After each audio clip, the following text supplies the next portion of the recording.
Olá, boa tarde. Você acompanha agora notícias do Brasil e do mundo.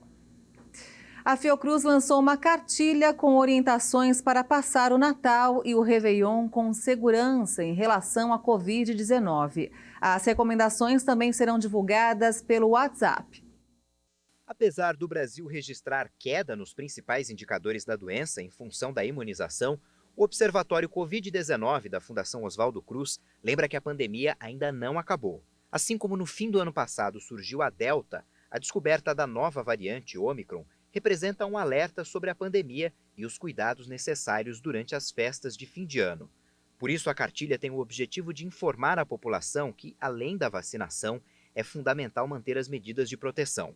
Para ajudar a identificar formas mais seguras de passar o Natal e o Réveillon, diminuindo os riscos de transmissão da Covid-19 no período, foram listadas recomendações na cartilha. Para participar de encontros e eventos de fim de ano, todos precisam estar vacinados, inclusive com a dose de reforço aos grupos que já podem ter essa proteção. Também é recomendado evitar aglomerações, preferir ambientes abertos e ventilados, manter distância mínima de 1,5 m, usar máscaras e higienizar sempre as mãos. E a Anvisa autorizou nesta semana a vacina contra a Covid-19 da Pfizer para crianças de 5 a 11 anos. A vacina equivale a 1/3 da dose aplicada nos adultos. O imunizante pode ser armazenado por 10 semanas a temperatura de até 8 graus. De acordo com Gustavo Mendes, gerente-geral de medicamento da Anvisa, o número de infectados com Covid-19 nessa faixa etária foi determinante para a aprovação. Por ser um produto diferente, ainda não é possível dizer quando a vacinação vai ser iniciada para essa faixa etária, já que o Ministério da Saúde ainda não tem disponíveis os imunizantes liberados pela Anvisa. De acordo com os resultados dos estudos apresentados pela farmacêutica, a vacina apresentou 90,7% de eficácia contra o coronavírus em um ensaio clínico feito com mais de 2.250 pessoas dessa faixa etária. Ainda não foram apresentados pelo laboratório dados como a duração da proteção, a necessidade da dose de reforço e a efetividade contra a Ômicron ou novas variantes. A vacina do laboratório americano Pfizer é globalmente menos eficaz contra a Ômicron, mas protege contra 70% dos casos graves. Foi o que mostrou um estudo realizado na África do Sul, onde foi detectada a cepa em novembro. Até agora, em relação às outras variantes, o imunizante era eficiente em 93% dos casos. Segundo as primeiras observações dos cientistas, além de ser mais transmissível, seu alto número de mutações levanta dúvidas sobre a sua resistência às vacinas. O estudo foi elaborado pela maior agência de seguros de saúde privados do país, a Discovery, com cientistas do Conselho Sul-Africano de Pesquisa Médica. A análise se baseou nos resultados de 78 mil testes PCR obtidos entre 15 de novembro e 7 de dezembro. O estudo mostra ainda uma eficácia de 33% contra o risco de contágio quando há muitas reinfecções, em relação aos 80% contra a variante Delta. Mas, de acordo com o Instituto Nacional de Doenças Transmissíveis, que participou da pesquisa, a gravidade dos casos é 25% menor do que os da primeira onda. Autoridades sul-africanas consideram os resultados extremamente animadores, já que a vacina foi desenvolvida para proteger das hospitalizações e mortes. A África do Sul vivencia um aumento exponencial dos casos desde o surgimento da Ômicron, que já representa 90% dos testes positivos. O país é o mais afetado do continente pela pandemia, com 3 milhões e 100 mil casos e mais de 90 mil mortes.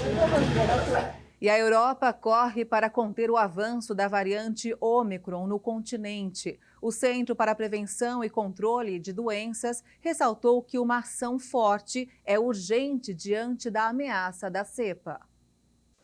De acordo com especialistas da agência, a vacinação sozinha não será suficiente para segurar uma nova onda da pandemia, já que não há tempo para cobrir o déficit de imunização. O Centro Europeu também subiu em 1 grau a avaliação de risco da variante, elevando a classificação para um nível muito alto e recomendou uma série de medidas. Entre elas, estão o retorno ao trabalho remoto e uma maior cautela nas comemorações e viagens de fim de ano. Segundo a agência, é muito provável que a nova variante cause internações e mortes, para além das já previstas nas projeções anteriores concentradas na Delta, até então dominante. Para que a carga sobre o sistema de saúde continue sendo administrável, o Centro Europeu reiterou o apelo à reintrodução rápida e do fortalecimento das chamadas medidas não farmacêuticas contra a Covid-19, um termo que engloba restrições em geral. Esta semana, a Organização Mundial da Saúde confirmou que a Ômicron se propaga a uma taxa jamais vista em qualquer outra variante. E a presidente da Comissão Europeia fez um alerta para a rápida disseminação da variante Ômicron do coronavírus. A previsão é de que em pouco tempo ela se torne a cepa dominante na Europa. A variante Ômicron do coronavírus avança na União Europeia e deve se tornar dominante no bloco em meados de janeiro. Foi o que alertou a presidente da Comissão Europeia, Ursula von der Leyen, nessa quarta-feira, durante pronunciamento no Parlamento Europeu. O que me preocupa é que estamos vendo a cepa Ômicron no horizonte, que parece ser ainda mais contagiosa. Se olharmos para o tempo que leva para novos casos surgirem, as infecções dobram a cada 2 ou 3 dias. É muita coisa. Fomos informados de que em meados de janeiro, a Ômicron será a nova variante dominante na Europa.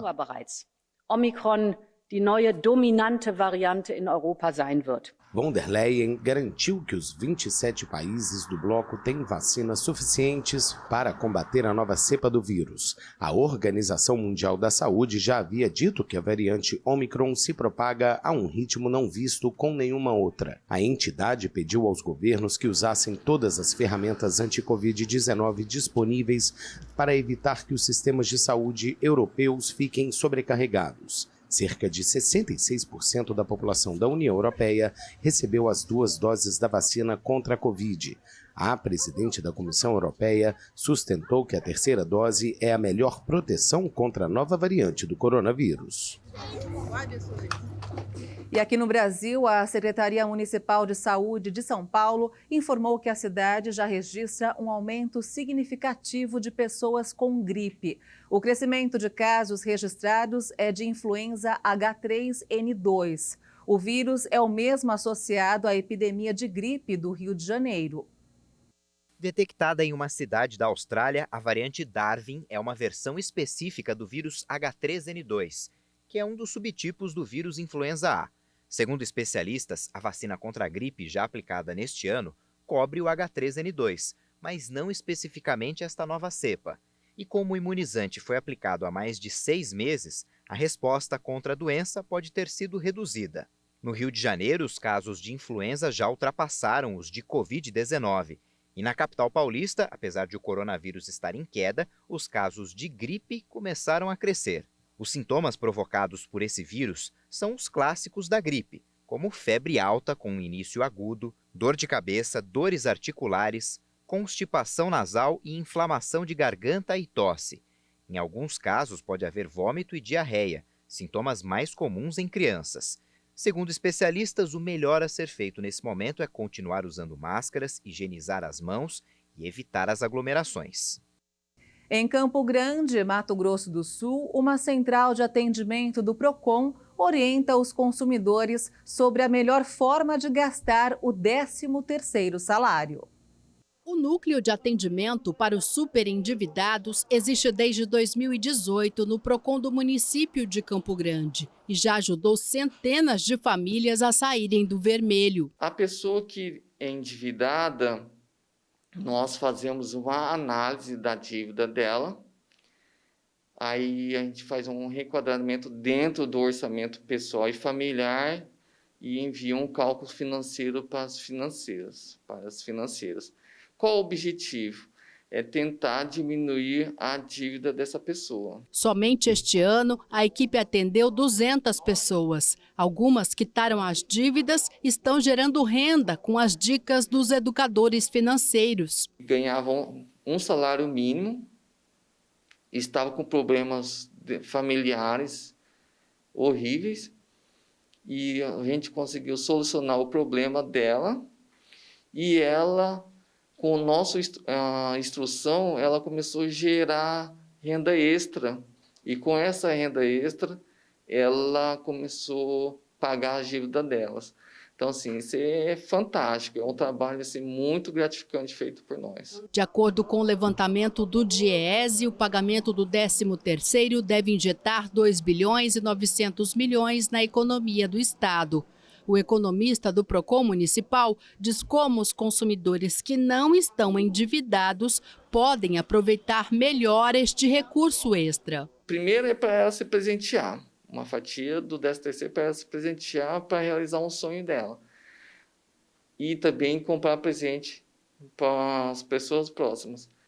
É muito importante que a pessoa ela entenda que ela tem de separar uma parte, mesmo que seja pequena, de 5%, 10% no começo do salário dela, agora começar com o 13º para começar com o pé direito em janeiro, que ela consiga fazer esse fundo chama reserva financeira. Já quem está endividado deve usar o 13º primeiro para pagar as dívidas essenciais, como água e energia, para depois negociar as outras dívidas. Seguindo essas dicas, o consumidor não vai precisar do serviço do Núcleo de Atendimento dos Superendividados. Mas, se precisar, saiba que o serviço é gratuito, oferecido na sede do Procon Municipal, que fica na Avenida Afonso Pena, número 3128. E você vai ver ainda nesta edição, o Tribunal Superior Eleitoral decidiu padronizar o horário de votação em todo o país nas eleições de 2022. E ainda, mudanças climáticas. Manhattan constrói muros, portões e parques elevados para se proteger das inundações e do aumento do nível do mar. Os detalhes você confere daqui a pouco. Até já!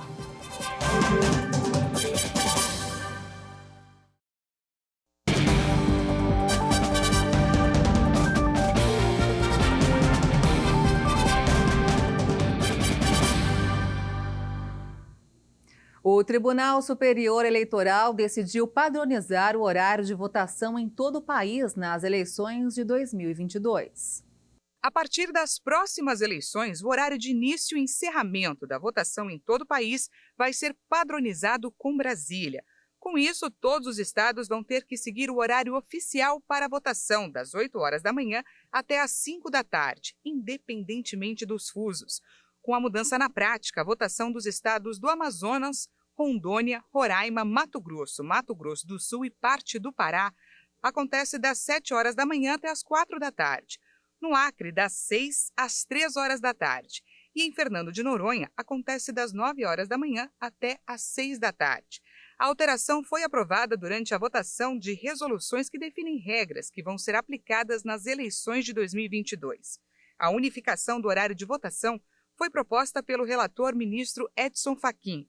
O presidente do Tribunal Superior Eleitoral, ministro Luiz Roberto Barroso, reconheceu que a mudança pode gerar transtornos, mas defendeu que é preciso priorizar o resultado final. O Ministério da Agricultura confirmou que a China derrubou o embargo de carne bovina do Brasil. As vendas para o país asiático haviam sido suspensas em setembro. Depois de 3 meses, a China decidiu retirar o embargo à carne brasileira. O governo chinês autorizou a importação de cortes sem osso de animais de até 30 meses de idade. As vendas para o país asiático foram suspensas após 2 casos atípicos de vaca louca terem sido notificados em Minas Gerais e Mato Grosso.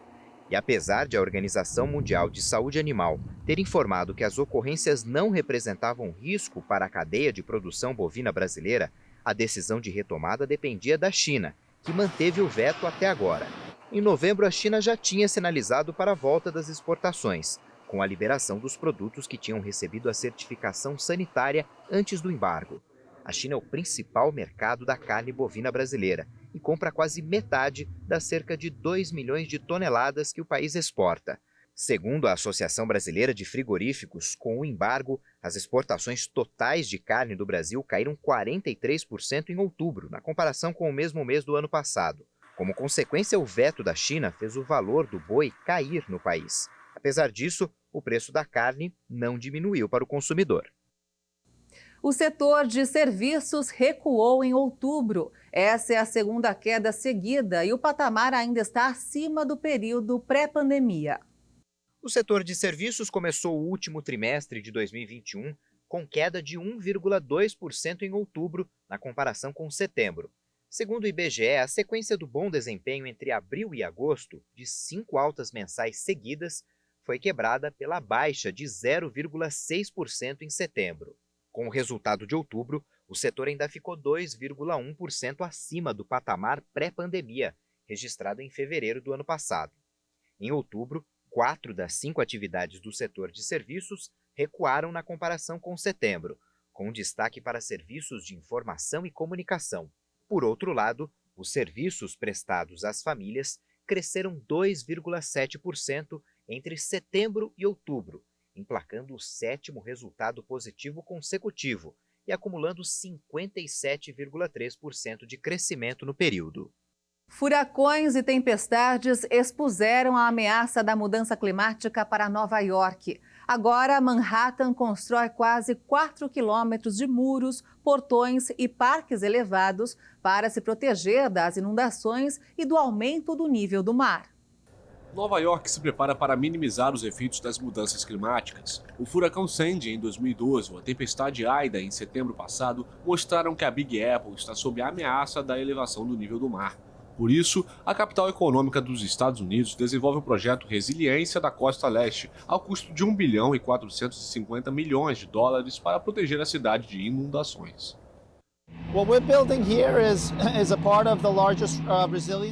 O que construímos aqui é parte do maior projeto de resiliência em uma densa área urbana nos Estados Unidos. Estamos muito entusiasmados por ter iniciado esse projeto há um ano com uma série de contenções de água. Também estamos erguendo o parque, como você pode ver no East River aqui ao lado. Ao longo de 4 quilômetros de costa vão ser instalados portões para fechar a passagem para a água e um parque elevado que funcionará como muro de proteção, cais, esplanadas, ciclovias e jardim. Pelo menos 1.800 árvores serão plantadas, quase o dobro das arrancadas para a realização da obra, além de outras 1.000 ao redor da região. As proteções que estamos construindo são adaptáveis. Se as projeções do aumento do nível do mar forem piores do que esperamos, podemos adicionar elevações na construção para obter mais proteção. É uma parte importante dos projetos que estamos construindo. Estamos garantindo que as bases sejam fortes o suficiente para podermos construir sobre elas se necessário. O projeto inclui ainda uma instalação subterrânea para melhorar a capacidade de drenagem da rede de esgotos e a construção de uma subestação de energia para evitar que a área fique sem eletricidade. Estamos preocupados com o impacto das tempestades e da elevação do nível do mar. Estamos reformando edifícios. Há 1 milhão de prédios em Nova York. Reformamos sempre que possível. Temos um dos códigos de construção mais resilientes do mundo. Com 836 quilômetros de costa, Nova York tem previsões de um aumento de 67 centímetros no nível do mar até 2050. Em todo o mundo, mais de 150 milhões de pessoas vivem em áreas que podem ser inundadas até metade do século. E os custos das catástrofes naturais em 2021 chegam a cerca de 250 bilhões de dólares. Esse valor equivale a 1 trilhão e 400 bilhões de reais.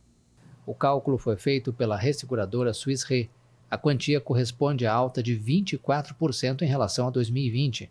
A fatura dessas catástrofes para as seguradoras está estimada em 105 bilhões de dólares, um aumento de 17% em relação ao ano anterior, relata a Swiss Re em um comunicado. Este é o 4º ano mais oneroso para as seguradoras desde 1970, devido às despesas geradas por desastres naturais. Em 2021, a catástrofe natural mais cara para as seguradoras foi a tempestade Ida, que provocou inundações em Nova York. Nesse evento climático, o custo para as companhias de seguro variou de 30 bilhões de dólares a 32 bilhões. As enchentes de julho registradas na Alemanha e na Bélgica, assim como nos países vizinhos, foram a catástrofe mais custosa na Europa, gerando 40 bilhões de dólares em perdas econômicas. Os torcedores do clube espanhol Real Betis realizaram a tradicional chuva de pelúcias no estádio, uma ação para arrecadar brinquedos para crianças carentes no Natal. Olha só. Os torcedores do Real Betis jogaram milhares de brinquedos de pelúcia no campo durante o intervalo da partida contra o Real Sociedad. Seguindo a tradição anual, os torcedores da equipe jogam brinquedos em campo durante a última partida em casa do ano, para garantir que as crianças carentes não fiquem sem um presente no Natal. Milhares de brinquedos voaram pelo ar, pousando na grama ou sendo pegos por alguns funcionários do clube que os recolheram para depois serem entregues às crianças de Sevilha e arredores. Estima-se que mais de 19 mil brinquedos foram atirados e recolhidos no que deve ser um tempo recorde, pois a partida foi reiniciada no horário sem demora e os torcedores foram recompensados por sua generosidade, sendo presenteados com 3 gols no segundo tempo, na vitória do Real Betis por 4-0. E essa edição fica por aqui. Você acompanha outras informações durante a nossa programação. E se quiser rever as nossas reportagens, é só acessar o canal Hit Notícias no YouTube. Obrigada pela sua companhia e um ótimo sábado para você. Tchau!